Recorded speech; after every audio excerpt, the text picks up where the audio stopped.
What's doing? I'm Alec. Thank you for watching First Class Fatherhood. Today's guest is retired Navy SEAL Eddie Gallagher. It's a big honor to have him on the podcast today, and Eddie marks the 50th Navy SEAL dad that I've had the privilege of interviewing here on the podcast. There's a link in the description down below. If you tap it, I encourage you to go through the archives and see all of the frogmen who I've had the honor of interviewing here on the podcast. Let's get going with this interview right now with retired Navy SEAL dad Eddie Gallagher on First Class Fatherhood.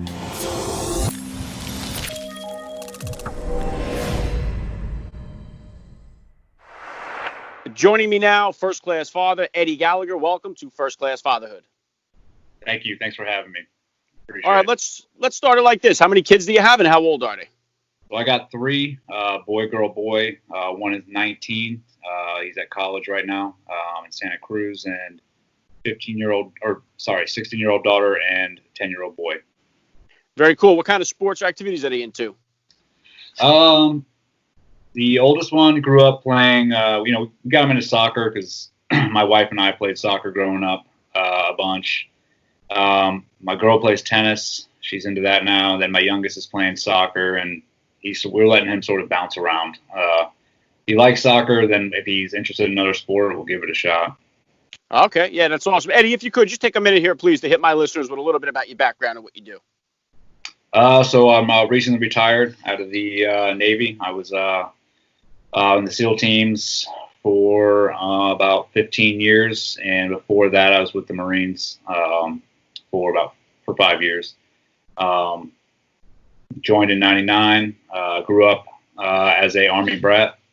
Dad was in the Army, so I moved around the world a bunch growing up. Lived most of my childhood in Asia, and then out of high school, it was just sort of I wasn't planning on joining the military, but it just sort of hit me. I think there's a fact out there that that a lot of people in the military, their parents also served, or they have relatives that served. A lot more people end up joining, and I was one of those. So ended up joining, and in 2004 went to SEAL training, BUDS, passed that, and just did my time all on the West Coast in San Diego.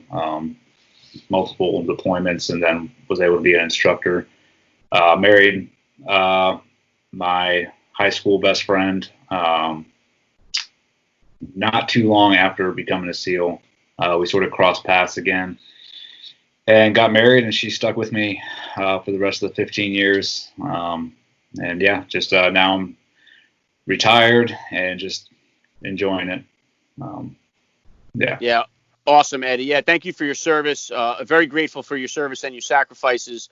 And, so along this path here then, Eddie, marrying your high school sweetheart, what type of, how old were you then when you first became a dad, and how did becoming a father kind of change your perspective on life?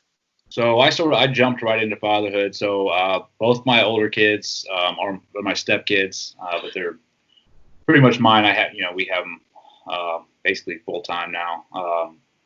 But yeah, my wife had two kids from a previous marriage, and I was just a single guy, but I knew that she was the one, so I married her, and they moved out to San Diego, and I came back from second Iraq deployment and pretty much was a married man and had two kids. So that was a big awakening right there. Just jumping right into that, but it was awesome. I mean, my two oldest are amazing. I love them so much, and it was just I think I fell right into it. Because I had great parents growing up, so it was I just modeled myself after them, and then we ended up having our third not too long before my third or fourth deployment. They all jumbled together, but. Yeah, and then he was pretty much raised in San Diego until we moved out here 2 years ago in Florida. Yeah, good stuff. And what about as far as discipline goes, Eddie? Obviously, you're very disciplined as a Navy SEAL here. What type of disciplinarian are you as a dad, and is it different than the discipline style you grew up with? Definitely different. I'm, believe it or not, I'm not the disciplinarian in the house. My wife is here. She definitely let you know that. My wife is a very strong individual, very strong woman. And, being a spouse and being married to somebody, especially somebody especially in spec ops community, we're gone 85% of the year. So they have to be a strong person to, hold down the fort at home, take care of the kids, making sure everything is taken care of while we're off doing our job. So I sort of got into a routine. I come back, through my career, you're not home that long. So when you do come home, I'm more of the spoiler. I like come home and just want to have fun with the kids while I have time with them. Definitely switching out of that now that I'm home full time. It's like, okay, I see what what you were dealing with. But yeah, I'm definitely not strict. That's for sure. It's I like my dad wasn't either. He left his work at work. When he came home, you would never know he was even in the military. It was very, very just different home front. Yeah, and one of the things that you said there too about being away, you guys, one of the many reasons why I have so much admiration for our men and women that serve is because you guys are away so long from your family. When I do a double at my job, I feel like I'm getting a short end of the stick by missing out on stuff with my family, and it's nothing compared to what you guys do. So one of the best videos that I get a chance to see on YouTube or on the internet is when the military comes or a father or mother come home and surprise their kids from a deployment, and it's hard to watch them without getting emotional, even not being a service member. It's just they're great footage to see. Now, you, after being away for the raw deal that you got with everything that has taken place, what was it like for you to finally, when you knew you were coming home, what was it like for you to first see your family and your kids knowing that you were finally home for good? I think it's hard to explain. I mean, I did 20 years being away from my family, but I volunteered to do that. That was what I signed up for, and what my family signed up for. They knew that was the job, and they, the wife and the kids, or the spouse and the kids, are serving along right beside you at each and every deployment, because we couldn't do what we do without them being able to put up with it and stay at home and do everything that needs to get done. But yeah, the whole thing at the end of my career with the whole nightmare that we went through was a completely different. I didn't volunteer for that. I was taken away from my wife and kids. So at the end of that, it was just like a feeling of overwhelming joy, and just that justice was done. And I couldn't hug my kids enough and just be around them. And that's the one blessing that came out of that. Being locked away for no reason. You really, not that I didn't appreciate it before, but it just gave you a whole new meaning of, what's important, so that, and that's family. So. Yeah, I couldn't have been happier for you and your family to see that when you finally got a chance to come home after the road deal, and to see so many people in your community that stood up. The caliber of people that stood up for you is a real testament to your character and to what was going on here. And so how much did your kids know about the situation, what was going on, and why you were away? Were they aware of how much of it were they aware of? I mean, by the end, they were fully aware by the end. I mean, we never hide anything from our kids at all. We don't shelter them from anything. They know my job. They know what happens downrange. They've grown up in this community. I've had, it's a very tight, like the brothers that you serve with, you're like family. So like my kids call all my teammates uncle, that come over, and we've lost a lot of uncles and a lot of brothers through my career. So my kids know exactly what goes on. And when all this started happening, at first I wasn't, because we didn't think it was going to go anywhere.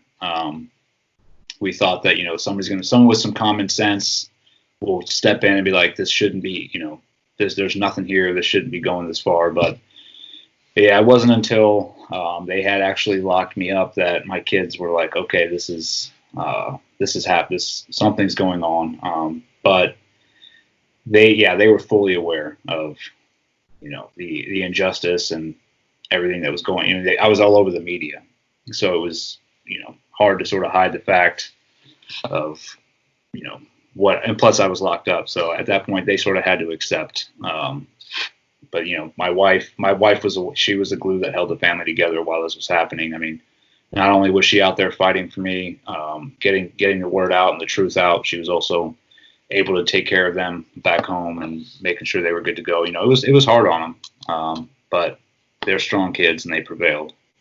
Yeah, well said. Yeah, and very, very, very difficult to watch your family have to go through that. And, it was awesome to see President Trump come in and do something about this. And I've had his son, Eric Trump, on my podcast here, so I know a little bit about some of the slack you get just for being involved with that. I got hammered just for having him on the show. We talked nothing political, but it was just an outrage of just, a lot of crybabies out there for all this stuff. And I know that you have you came out of this now, and unfortunately we're in this coronavirus thing where we're all kind of quarantined and locked down here now. So Yeah. how have you guys been handling the whole coronavirus and the quarantine? We're good. I mean, I'm sure we go through the same aches and pains as every other American out there. We're at least once or twice a week. We're like, all right, we're over this. We want to go do stuff, but we're making the best of it. It's the homeschooling. My wife's doing a lot of that, and I think we both just appreciate having the kids. I mean, it is what it is. We can't do anything about it, and just to be able to appreciate just having the kids at home. I like seeing them in their learning environment and just how they process, and it's sort of like an insight in what they're actually doing at school when they're away. And other than that, I mean, we're doing good. I got a lot of time. I got a book, writing the book on exactly what happened, so I get plenty of time to work on that. We instead of sitting back and whining about it, we're taking advantage of it and looking for all the positive stuff that we can do during this. Yeah, right on. I'm right there with you. I got 4 kids myself, and we're really enjoying the family time. And I think there'll be a point down the line, looking back at this, when we're back into the rat race of the real life, real world, we're going to be saying, man, I kind of missed that time where things were slowed down and we had that moment together. And speaking about the book, any timeline on the book as far as yet, title, or when we can expect to see it? The title will be it's The Man in the Arena.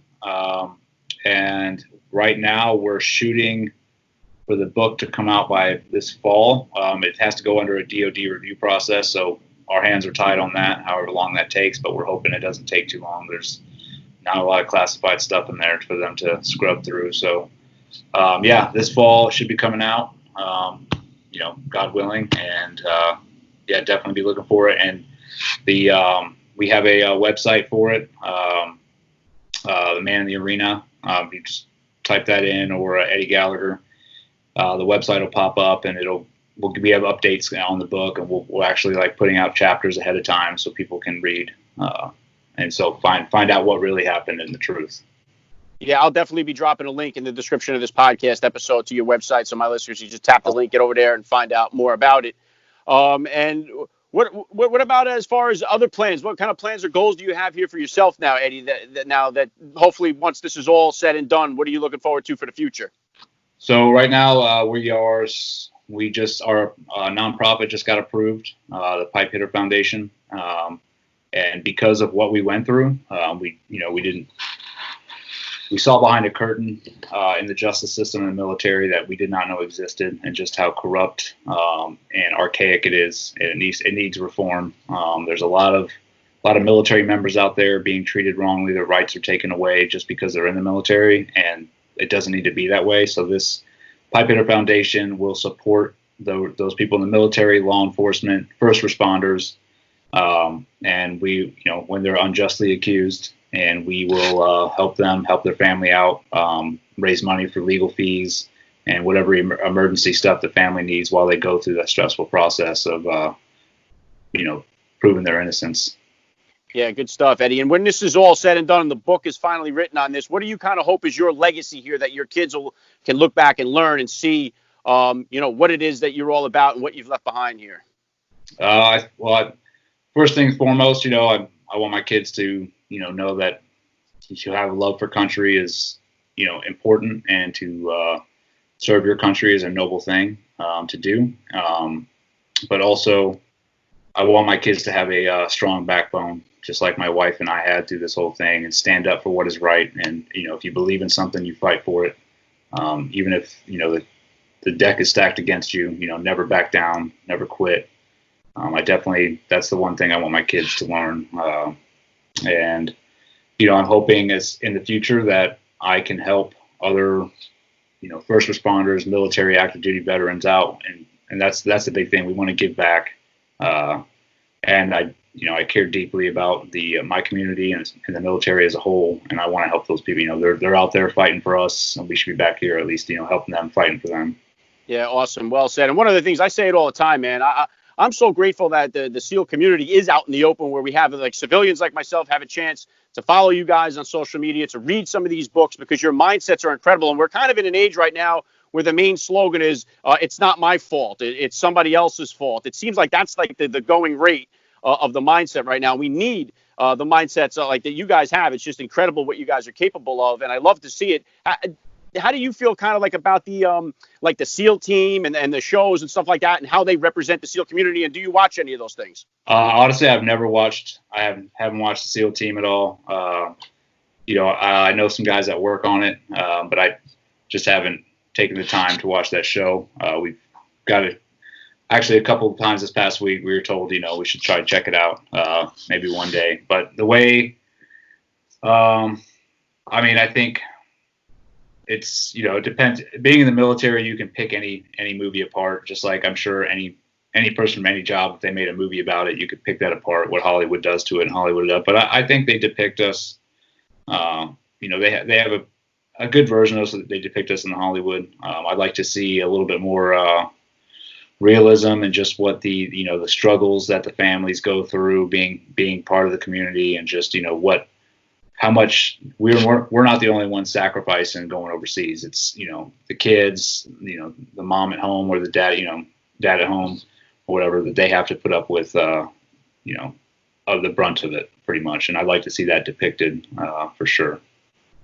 Yeah, all right. And last thing I want to hit you with here, Eddie, I love to ask all the dads that I get on the podcast, what type of advice do you have for the new dad, or for that about to be father who's out there listening? Don't expect to know it all. You're going to constantly be learning as you go. Just like, no one has all the answers. Just have confidence in yourself that you're going to do the right thing. Make sure you're putting your kids first, but also make time for yourself. Having a newborn is, it's as you know, it's a tough thing, but take the time to, have some alone time with your spouse, go out, because you need that, because it can get stressful in a marriage when you're constantly having to deal with the baby and everything. And I think the time alone with your spouse does a lot for the marriage. And then be a good example. Set the example for your kids. Be the person that you think they're looking at you as, because they're watching everything you do, even the little stuff, and they're going to emulate it. So just have that in the back of your mind. Yeah, very well said. I love the message. This has been an honor for me. I got to say, Eddie Gallagher, you're a first-class father all the way, and thank you so much for giving me a few minutes of your time here on First Class Fatherhood. Hey, no, it was an honor to be on, man. I appreciate it.